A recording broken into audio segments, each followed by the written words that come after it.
Hi everybody, how are you going? I have tried twice to get this Facebook Live to be the right side, angle, in terms of it being, I prefer landscape, and it kept on wanting to turn and go to portraits. So, okay, I've got it now though, that's the main thing. So welcome to Helen's Focus for this week. And what I want to talk to you about tonight is to actually start off by asking you a question. Do you know how to work? Now, you might think, well, hold on, what does that mean? And yeah, of course, I work all the time. And I'm not talking about going to work like a job. I'm actually talking about the actual way that you work, the way that you get things done. And predominantly I'm going to be talking about in your business tonight as opposed to working in your personal life, because I'm talking about how you work when you really need to get something done that requires quite a bit of concentration. So I'm using the example of your day-to-day work in your business and making the assumption that you are working from home. So you could probably relate it to some workplaces for sure, but that's my thought when I'm talking about it tonight. So I want to start off by saying that you may well know what to work on, what it is that you need to be focusing on to get done at any particular time, particularly, as I said, if it's something that requires a fair bit of concentration. But do you know the best way to actually work? In other words, how to work, as I started off with asking. And the reason that I say that is because not all of us know how to work effectively. We're actually not usually taught this sort of thing at school. We might maybe, as we progressed in high school, maybe you had a subject or a lesson on study habits when it was, time for exams or something like that. But generally speaking, we're actually not taught a whole lot of life skills that actually support our productivity, and this is one of them. So what I want to tell you or talk to you about is giving you actually some examples of things that you might want to try so that you can actually find that you are able to focus better by setting up the environment particularly, and managing or being aware of your energy that is going to make your concentration, your concentrated efforts with your work that much easier and hopefully more enjoyable as well. So what I want to start off with is talking about your environment. And hello, someone's joined me, that's great. Because our environment when we're working is absolutely critically important. Of course, I focus a lot on energy, so it is the energy of the area around you that is just so important, has such an impact. And really the crux of what I want to say with regards to this is that you want to set up wherever it is that you're working in a really lovely, welcoming environment, so that it actually makes you want to, or more so, to make it more comfortable for you to be able to be working, and hopefully more enjoyable. Now, what I'm talking about, as I said, is really concentrated periods of time for work. So I'm not talking about you checking your email for half an hour, or social media for 10 minutes because you've got a few minutes spare and you want to take a little bit of a break. I'm talking about setting yourself up for a decent length of time. So I refer to what I'm talking about now as focus sessions. So it's a block of time that you devote to working on something that actually does require a fair bit of concentration, that is actually is important to your business, or if you are employed, if you're watching on my Facebook page, the same sort of thing. It's going to have a decent impact on progressing your business, using that as the example. So if you think about, it might be, for instance, writing a blog post or a sales page. I know for me, I really need a fair bit of time. Hi, Carol, lovely to see you. To really be able to get into, I find for me, I love writing, but I find that it can take me a little while to really get into it, to get into that flow, that groove. And so it's not something I do in half an hour. I just don't. And so, hi, Carol. So I actually do that sort of thing, for instance, with a block of a minimum of 90 minutes, of an hour and a half. It doesn't mean that you have to take that long. In fact, I'll often work for even longer. It will depend. But in other words, it's not just a really short space of time and that's it. Another thing might be understanding something on the techie side of things that I know that I really need to immerse myself into it so I can hopefully try and understand it and work through whatever the problem might be or whatever I'm trying to set up. So you really want to have that time set aside, and I'll talk about it in other videos about the whole value of having a focus sessions. And you don't schedule, you don't have too many in the week because that's a big chunk of time. But if you have 2 to 3 that you know that that's what you're going to, that's your time to doing what I'm going to call deep work, then that you can really focus on, really delve deeply into, it's really, really valuable. Now, when I use the phrase deep work, I'm actually referring to, because I know it's a phrase, in fact, a book title, that is a book written by, so the book is Deep Work, written by Cal Newport. Cal is C-A-L spelling, Newport. And he talks about this, about the importance of us focusing on doing the deep work and managing our distractions and making sure that we put in our diary enough time to be doing this concentrated work. There's plenty of time in the rest of the week that you can be doing the more lighter, superficial, quicker things. But this is for, I'm sure for all of you with your businesses, your own businesses, you'll be able to identify what are the things that you really need to think about on a deeper level to be able to concentrate for a period of time. So that's what I'm talking about when I'm talking about how to work. So I want to start off with, and I did start to mention the environment. And in particular, I want to talk about things, and Carol and anybody else watching, any comments, you've got any questions, if this resonates with you, let me know. If you've got suggestions of your own for how to work, how do you work better? And that's or best, and that's the thing. It's so individual. So these are all just suggestions, and up to you to obviously see whether there's any that you want to try and see how you go with it. So in the environment, it could be something like, do you like to work inside or outside? Some people like working outside, like if it's a nice day and you've got a veranda with or a deck with some table chairs, set up, that might be really nice for you. Or you might prefer to stay inside where you may not be as distracted and you've got things around you or whatever. And of course, these are not just either or. You can do either of this sort of thing, different ways of doing it at different times. And that's what's great. And that's why I love working in that respect, working spontaneously. Do you also like noise or silence? So for some of us, we actually need a lot of silence. And I definitely can work well in silence when as I said, these deep work, this deep concentration time, or I'll have music, but I have it fairly soft and I can't, oh my goodness, I wish I could, but I can't concentrate. Like if I'm typing, I can't also listen to lyrics, songs with words. So because it just distracts me too much and it's like I can't concentrate on both. So I will have some soothing music that is orchestral and doesn't have words. Prefer working inside so my creativity flows. Otherwise, yeah.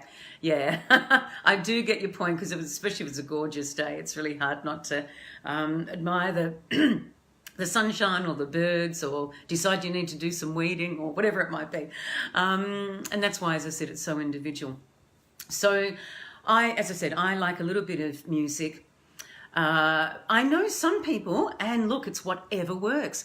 I know I've had some people say that they really like loud music, the doof, doof, doof, because it gets the adrenaline going. It's sort of like, it's almost a call to action sort of thing.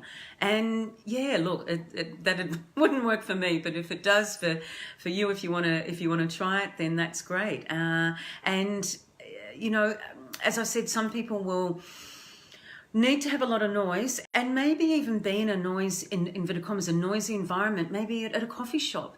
And personally, I like doing work at coffee shops, but I can't do the really deep work because, again, I tend to get distracted. I need to have less stimulation than more, really, for me with my mind. That's for sure.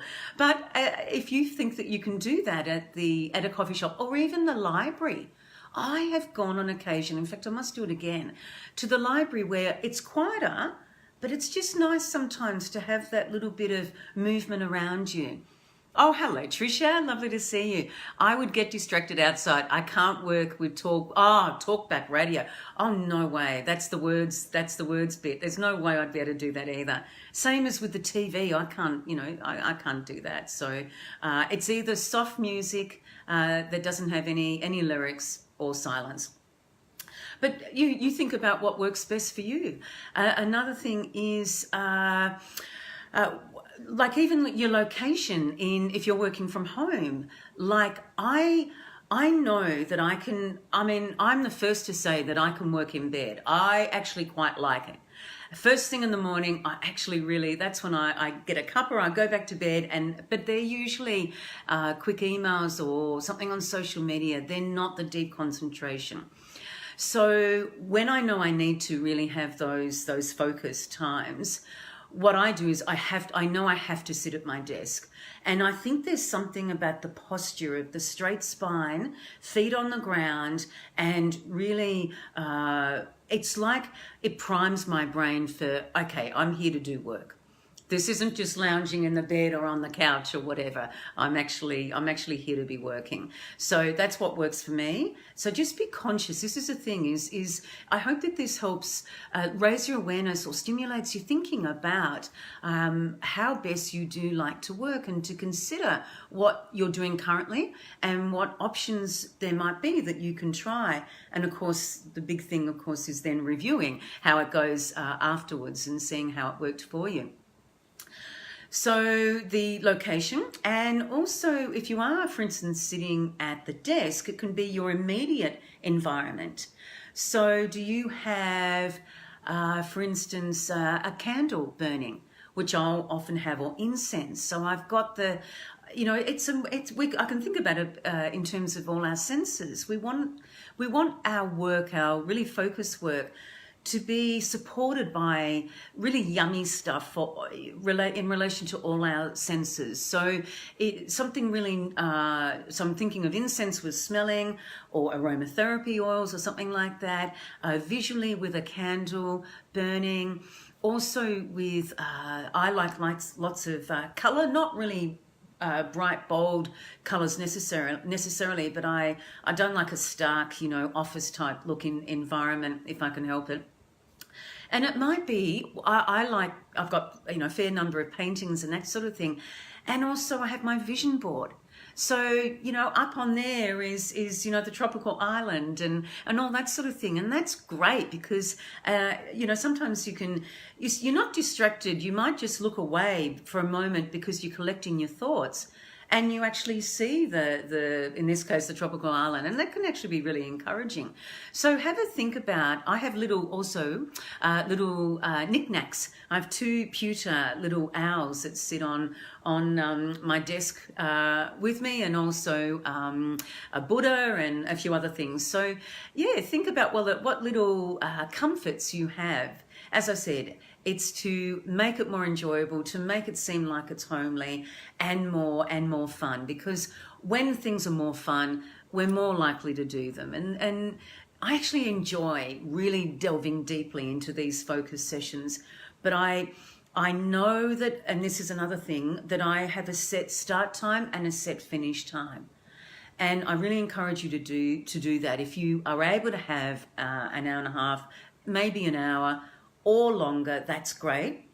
But know what it is ahead of time, because sometimes while we're every now and again we'll sort of think, oh, how much longer, but it actually is good to know that you've got X number of minutes left, because once you're in the flow, it can be really, you can be really spurred on to want to actually get to a certain point or finish the thing, and that can actually be quite stimulating to have the knowing that you've got a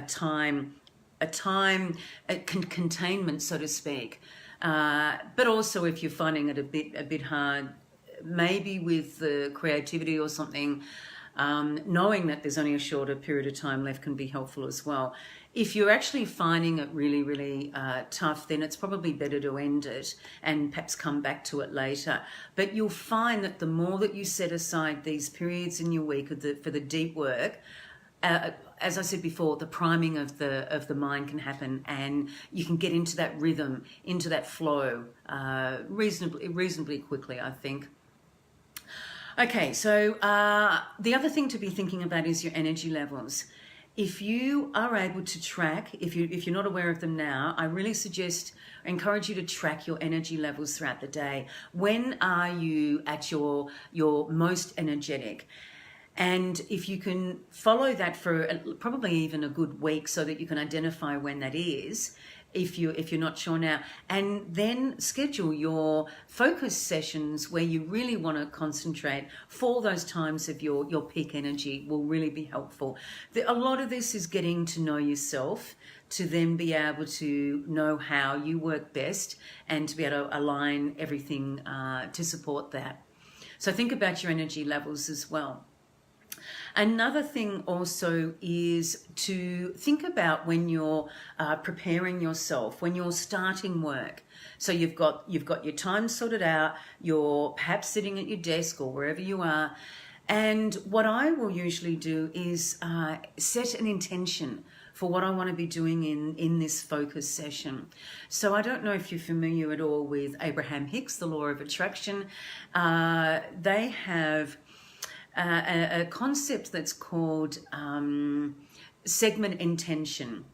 And basically it's saying, okay, I've got this, let's say, hour and a half, and I'm setting my intention for how I want to be in that hour and a half, how I want to be working. So I can say, I am working well, I'm flowing, I have creative ideas, really good concentration, and I'm going to be coming out of it feeling really fulfilled, because I know I've achieved that. I've done what I wanted to be doing, and I've achieved something that's really, really useful and worthwhile.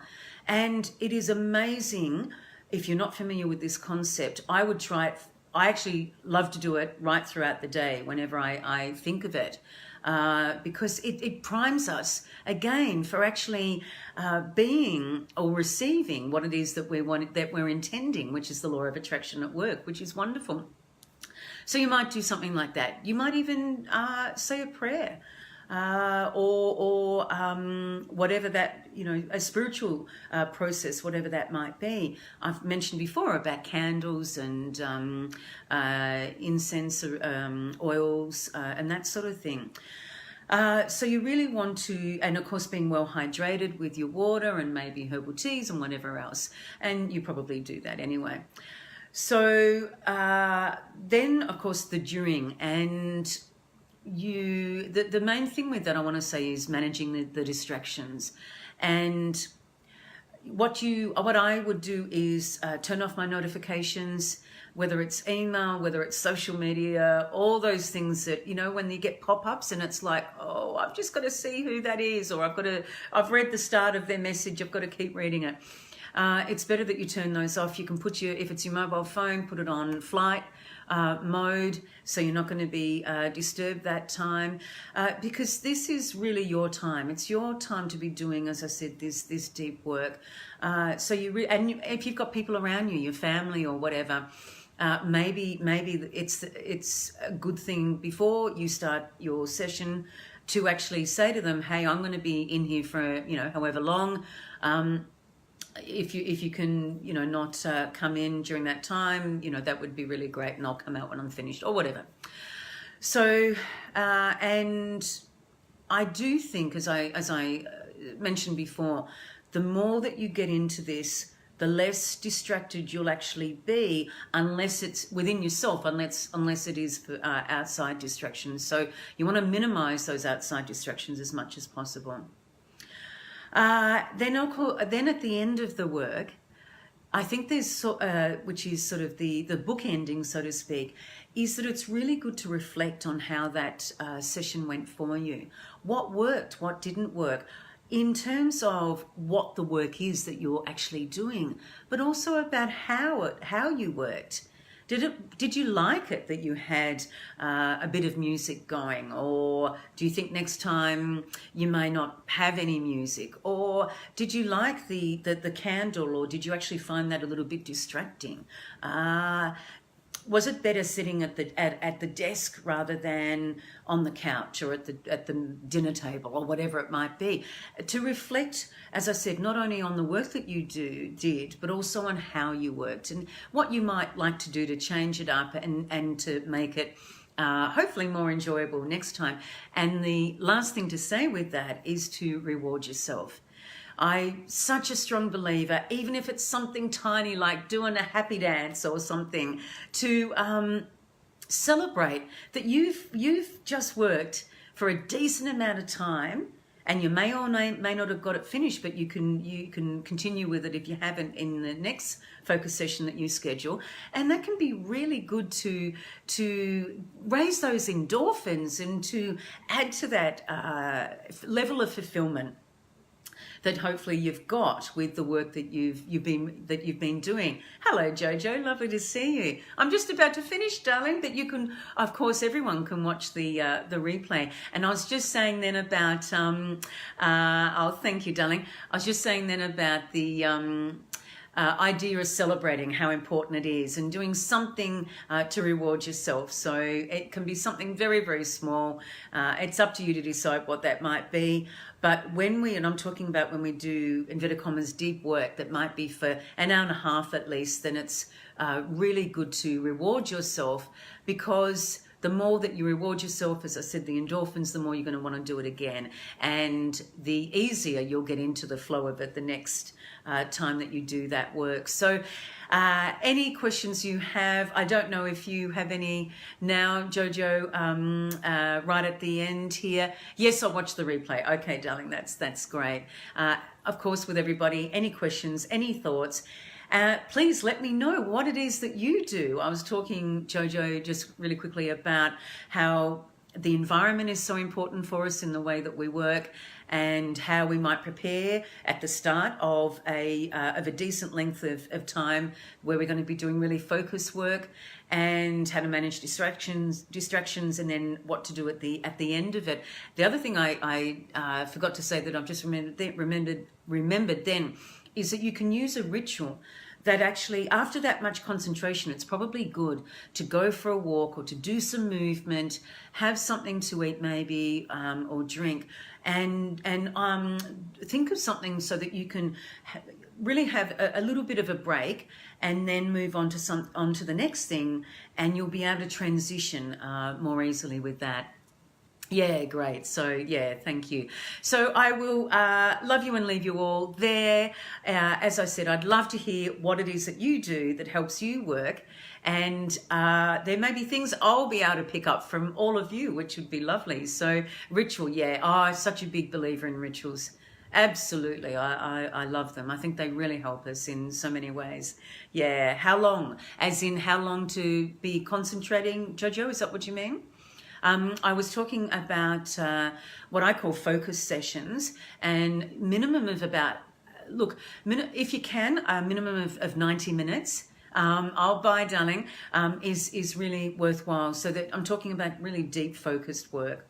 All right, I will leave it there, and look forward to seeing you next time. Love to you all. Bye-bye.